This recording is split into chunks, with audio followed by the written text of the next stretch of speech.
네, 여러분 안녕하십니까? 반갑습니다. 네, 반갑습니다. 자, 오늘 말씀을 함께 나누도록 하겠습니다. 오늘 특별히 말씀을 증거할 때 큰 은혜 받으시고 또 우리 서동훈 목사님에게 큰 쉼이 되면 좋겠습니다.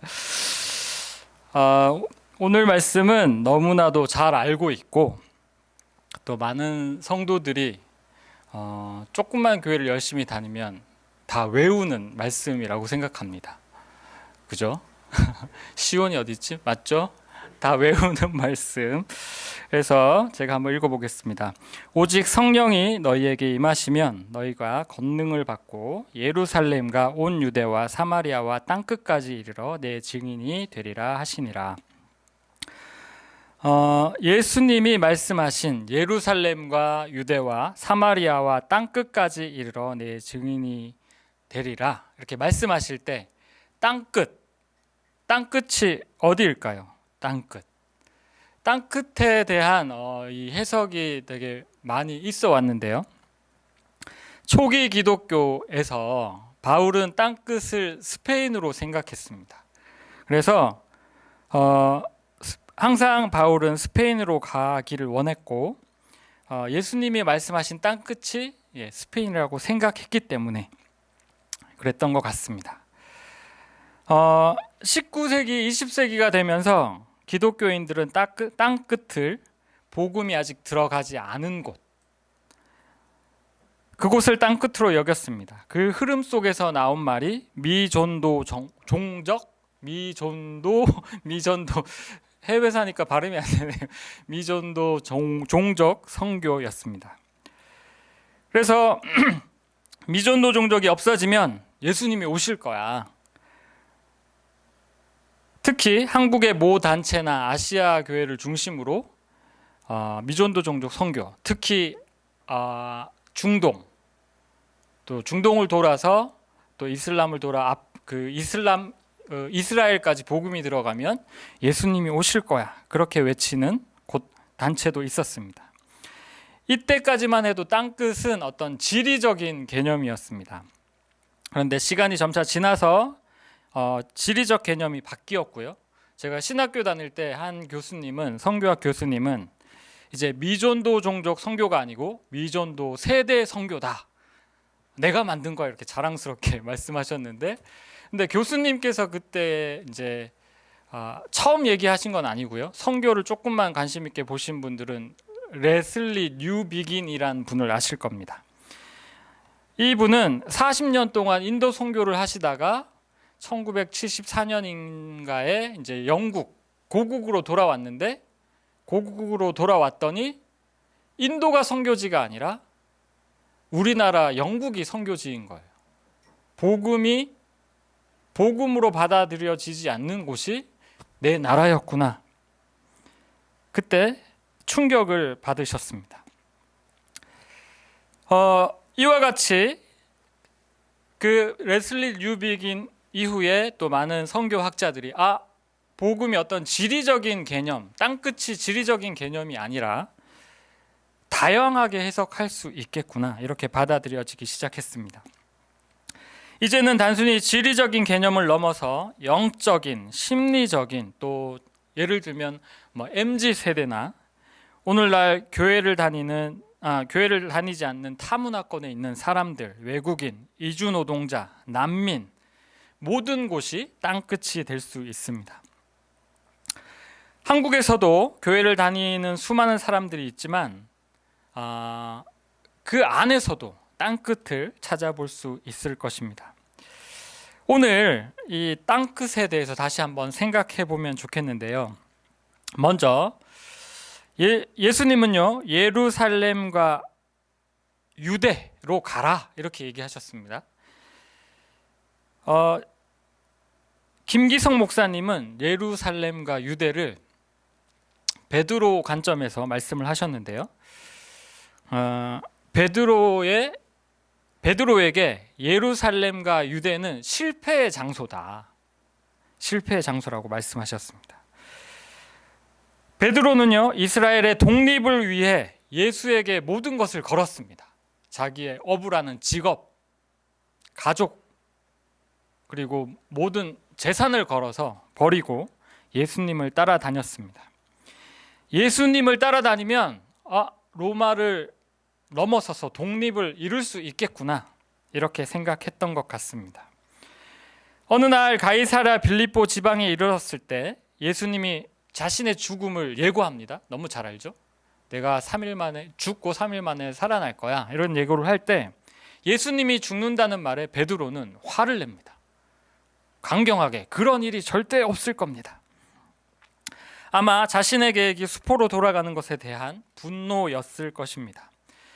그 후 예수가 로마 군인들에게 잡혀가고 그날 밤 이 모닥불 앞에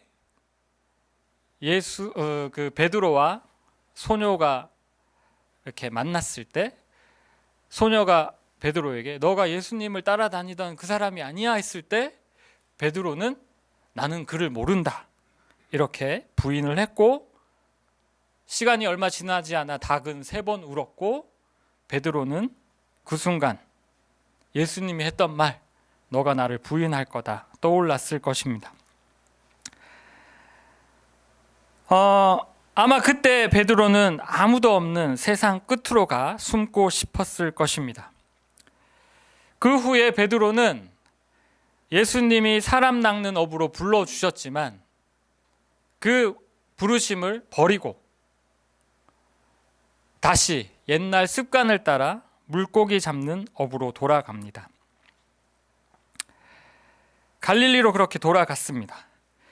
예루살렘은 제자들에게 예수와 함께 했던 사람들이라는 낙인이 찍힌 곳이었습니다. 유대인들은 저 사람들이 예수를 쫓아다녔던 사람들이야 라고 손가락질하는 곳이었습니다. 다시 말해 예루살렘은 나의 모든 것을 걸었지만 완전히 실패한 씁쓸한 기억이 있는 곳, 나의 꿈이 좌절된 곳, 평생 기억하고 싶지 않은 곳, 아무에게도 말하고 싶지 않은 나만 알고 있는 기억이 있는 곳, 부끄러움을 느꼈던 곳, 생각만 하면 얼굴이 화끈거리는 곳일 수 있습니다. 저는 이 예루살렘을 인생의 땅끝이라고 부르고 싶습니다. 두 번째는 사마리아입니다. 사마리아는요, 우리가 잘 알듯이 이스라엘 유대인들이 가고 싶지 않았던 곳입니다. 왜냐하면 북이스라엘의 수도 사마리아에 옛날 이 아수르가 정복했을 때 아수르 사람들을 이주해서 많이 그곳에 정착시켰고, 결국 유대인들과 아수르 사람들이 결혼을 해서 이제 혼혈 민족이 많이 생겼던 곳입니다. 그리고 그리고 이제 사마리아는 하나님을 경히 여기고 우상들을 많이 가지고 와서 우상을 섬겼던 곳이기도 했습니다. 그래서 유대인들은 사마리아 사람들이 피가 섞였다는 이유로 이방인 취급을 하였고 멀리하였습니다. 또 종교적으로 그러하였기 때문에 우상을 섬기는 배신자들이라고 여겼습니다.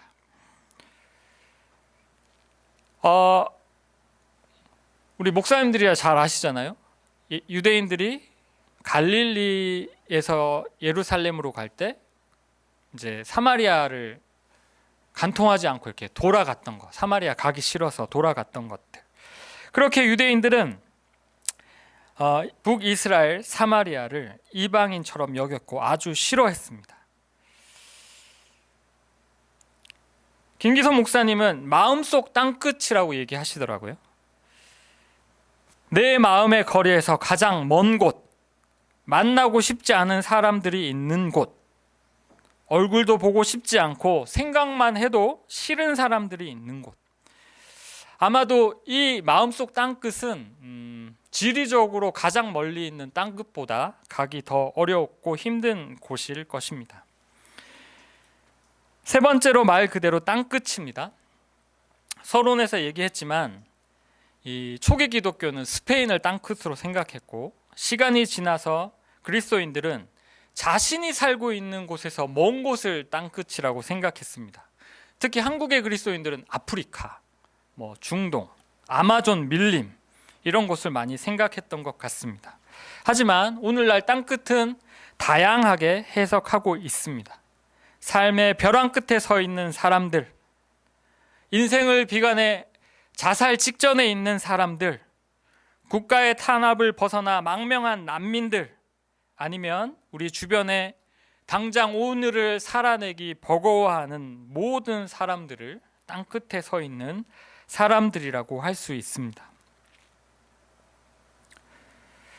지금까지 예수님이 말씀하신 예루살렘과 유대, 그리고 사마리아와 땅 끝에 대해서 간단히 얘기해 보았습니다.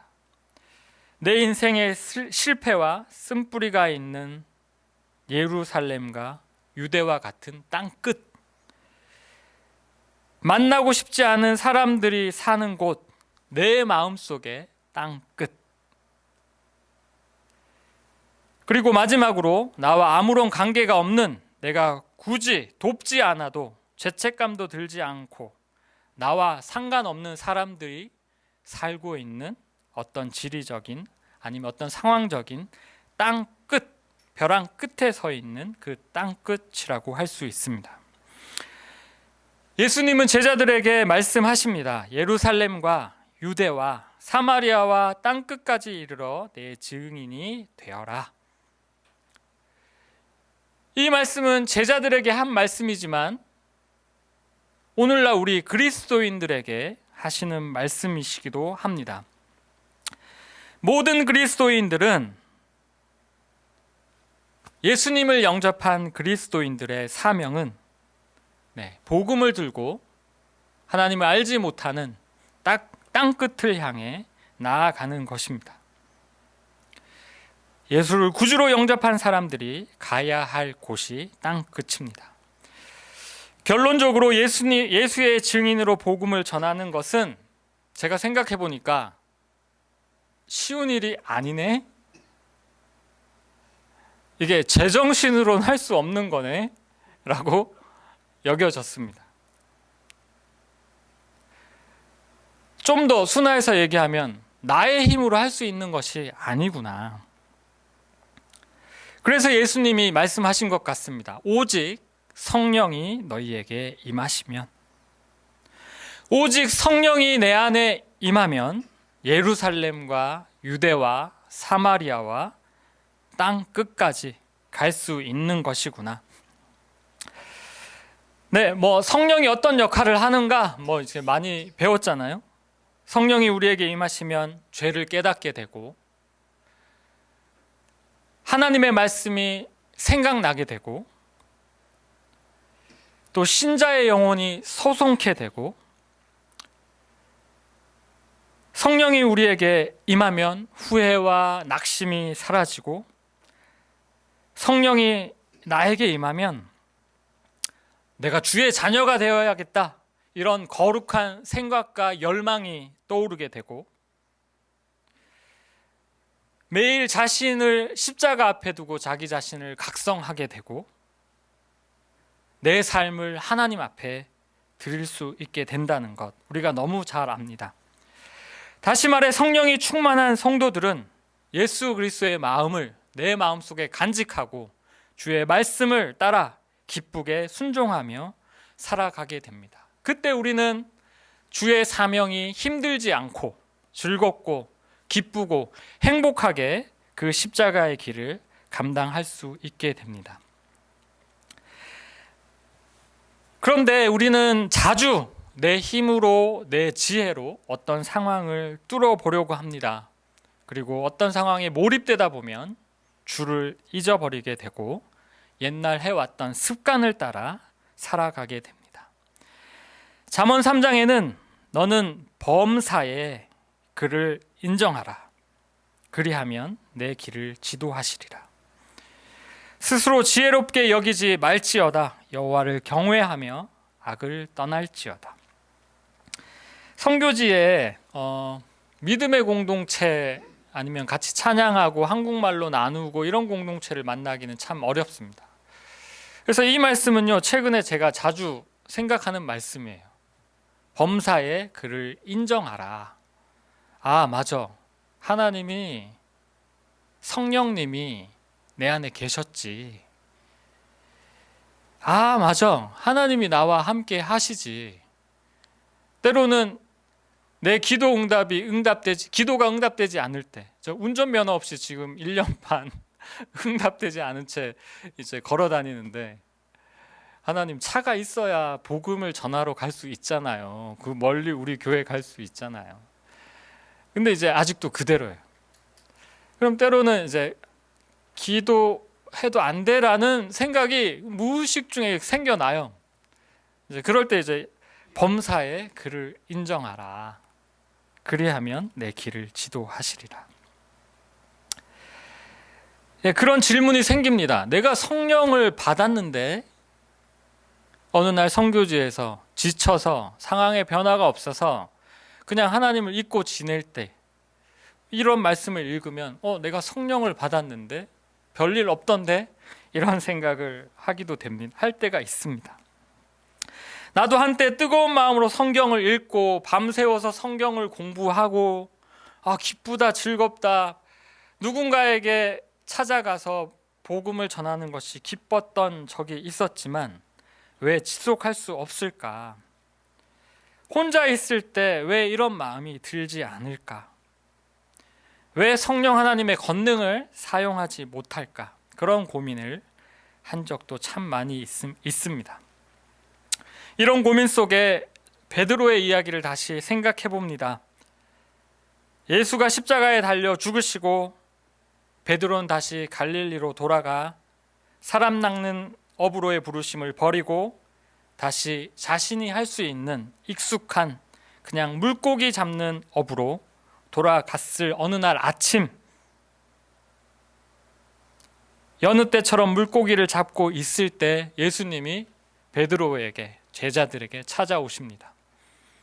저 같으면 뭐라고 할 텐데 첫 질문이 너희가 물고기를 많이 잡았냐? 이거였습니다. 요한복음 21장에 이 대화의 기록이 잘 되어 있습니다. 예수님은 내가 너를 사람 낚는 업으로 불렀는데 왜 물고기나 잡고 있어? 혼내지 않고 예수님은 베드로에게 물어보십니다. 네가 나를 사랑하니? 네가 나를 믿느냐? 이렇게도 물어보지 않았고 네가 나를 사랑하느냐? 내가 너에게 큰 능력을 줄 걸 믿니? 내가 너를 인도할 것을 믿니? 내가 너를 도와줄 걸 믿니? 그럼 해. 이게 아니라 네가 나를 사랑하느냐? 이렇게 물어보십니다. 네, 이것도 김기성 목사님 말씀하신 건데요.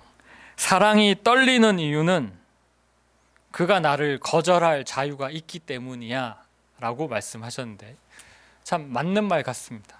예수님은요, 베드로에게 물어보세요. 나를 따라와 이게 아니라 베드로가 거절할 수 있는 질문, 네가 나를 사랑하느냐? 예수님은 베드로를 너무 사랑하기 때문에 거절받을 수도 있지만 너무 사랑하기 때문에 네가 나를 사랑하느냐? 베드로와 함께 하고 싶기 때문에 네가 나를 사랑하느냐?